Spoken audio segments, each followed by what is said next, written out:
Karena siapapun yang sudah memberikan keridhaan dirinya diperbudak oleh dunia, maka dunia tidak memberikan apapun kecuali kesengsaraan, kesedihan, dan kegelisahan yang tidak ada ujungnya.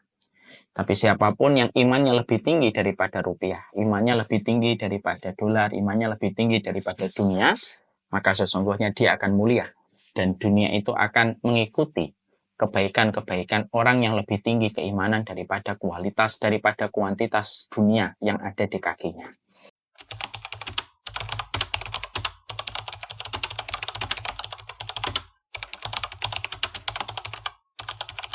Assalamualaikum warahmatullahi wabarakatuh. Dunia itu masa expirednya sangatlah terbatas. Masa expirednya dunia yang kita raih dengan susah payah, pekerjaan apapun kita lakukan, lalu kita tidak peduli apakah pekerjaan itu benar ataukah salah, maka kita harus ingat, dunia itu ada expirednya.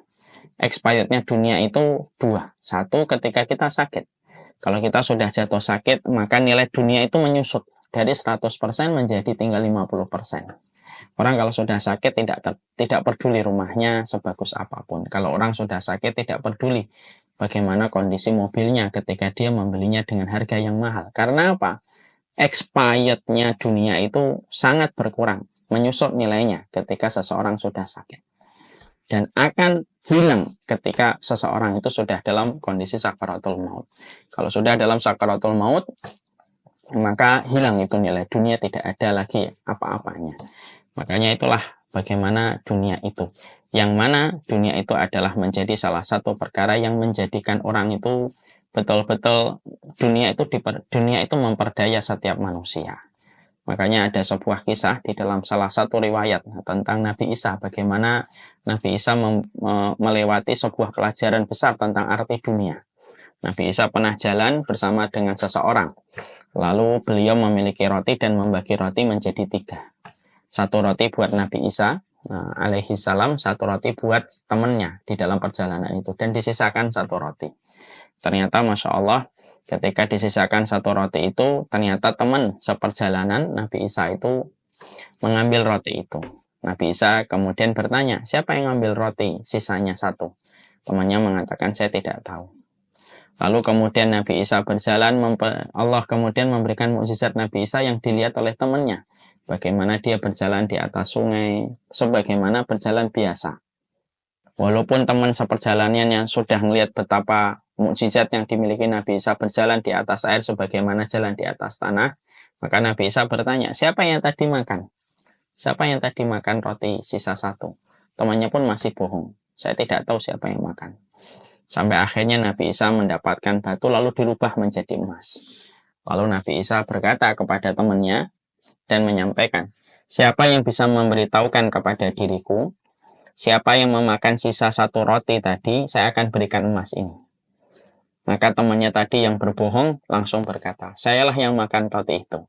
Dan dia akhirnya jujur, hanya untuk mendapatkan emas yang ditawarkan oleh Nabi Isa. Karena Nabi Isa tahu bahwasanya dia telah makan roti yang seharusnya bukan miliknya, maka akhirnya terjadilah perpisahan antara Nabi Isa dengan orang itu. Orang itu mendapatkan apa yang dijanjikan Nabi Isa alaihi salam. Dia mendapatkan emas. Setelah itu kemudian dalam perjalanan Nabi Isa meninggalkan orang itu. Orang itu saking senangnya dia berdiam di hutan itu ketika mendapatkan banyak emas.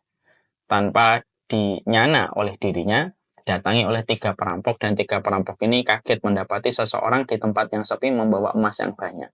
Singkat ceritanya dibunuh orang tersebut, lalu 3 orang ini memiliki emas. Nah, ketika mereka sudah memiliki emas, maka mereka dalam kondisi lapar. Mereka bersepakat, salah satu di antara mereka membeli makanan di luar hutan. Maka yang satu diutus, yang 2 menjaga emas. Yang 2 ini langsung mereka bersekongkol dan mereka berkhianat. Nanti kalau teman kita datang membawa makanan, kita bunuh saja supaya emas ini kita bagi 2 orang saja dan tidak perlu dibagi 3 orang. Temannya kemudian menyetujui. Nah, tidak terlalu lama setelah persekongkolan ini dibuat, datanglah teman yang membawa nasi, membawa makanan yang akan dimakan bersama. Dan mereka kemudian langsung membunuh teman yang baru datang itu, dibunuh temannya. Lalu setelah dibunuh mereka senang, kemudian mereka sepakat membagi emas itu menjadi 2. mayat di situ sudah ada 2 mayat. Lalu mereka makan, dan mereka tidak menyadari ternyata makanan itu sudah dibubuhi racun oleh teman yang membelikan makanan tersebut. Karena teman yang membelikan makanan itu pun berencana membunuh 2 temannya. Dan akhirnya 2 orang yang makan ini pun mati. 4 orang jenazah di samping emas-emas yang ada di sekitar mereka. Maka akhirnya Nabi Isa setelah beberapa waktu balik lagi ke jalan itu dan mendapati emas itu ada di sampingnya, ada 4 jenazah, ada 4 mayat.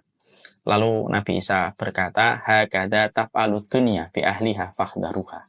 Beginilah dunia memperlakukan para penuntutnya dan para pencarinya. Maka hati-hatilah terhadap dunia. Maka itulah yang menjadikan kita harus betul-betul memahami. Janganlah keimanan kita lebih rendah daripada kualitas emas, daripada kualitas rupiah, daripada kualitas dolar. Karena siapapun yang sudah memberikan keridhaan dirinya diperbudak oleh dunia, maka dunia tidak memberikan apapun kecuali kesengsaraan, kesedihan, dan kegelisahan yang tidak ada ujungnya. Tapi siapapun yang imannya lebih tinggi daripada rupiah, imannya lebih tinggi daripada dolar, imannya lebih tinggi daripada dunia, maka sesungguhnya dia akan mulia. Dan dunia itu akan mengikuti kebaikan-kebaikan orang yang lebih tinggi keimanan daripada kualitas, daripada kuantitas dunia yang ada di kakinya. Inilah yang menjadikan kita memahami.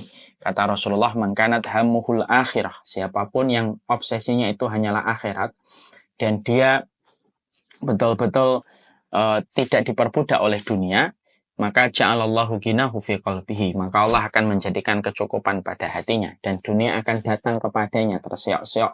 Dan kemudian dunia itu akan memaksa untuk datang kepadanya. Ketika dia lebih tinggi izahnya, lebih tinggi kehormatannya daripada nilai pada harta-harta yang dia kumpulkan.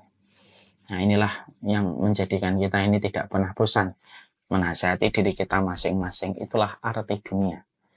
Makanya betul kata Nabi Isa, hakadha taf'alud dunya bi ahliha fahdharuha. Beginilah dunia itu memperlakukan orang yang menuntutnya dan orang yang merendahkan dirinya di hadapan dunia. Maka hati-hatilah kita terhadap dunia itu. Makanya kalau orang sudah pikirannya dunia, maka apapun bisa dia jual. Apapun dia bisa lakukan. Bahkan kehidupan akhirat pun akan dia gadaikan hanya untuk mendapatkan sekeping dari potongan dunia yang hina.